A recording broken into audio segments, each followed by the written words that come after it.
we either play a victim in life or we play a victor. And here's how it plays out. No matter what's going on for a victor, they hold their head high, their shoulders straight, and they know that even though things are crappy right now, they're gonna get through it.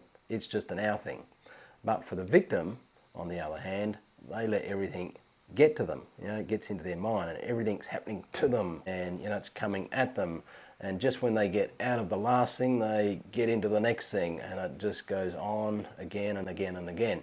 And so in this world view, one walks in victory no matter what, and the other one walks in defeat, again, no matter what. So I want to take this now to a kingdom point of view, where there's still victors and there's still victims, and the biggest reason why there's one or the other is very simple. It comes down to identity.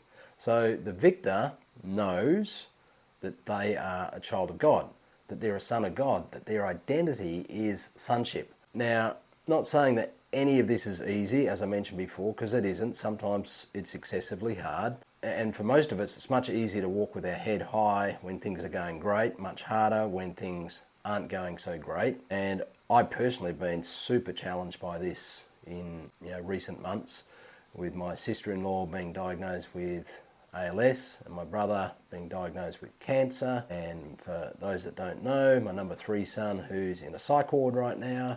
And so these things of life come around you, it becomes harder to walk in victory and easier to be a victim. But that's not what Christ wants for us. He wants us to walk in victory even though the circumstances are not so nice. And the reason for that is the victor understands some simple things. Christ has already won every fight, every battle. The victor understands that God turns every circumstance, even the bad ones, into something good, eventually, because that is who God is. Victim, on the other hand, has not gained that revelation of sonship. And so they think like an orphan. So they act like an orphan. And here's the honest truth for all of us. It's actually more like a seesaw.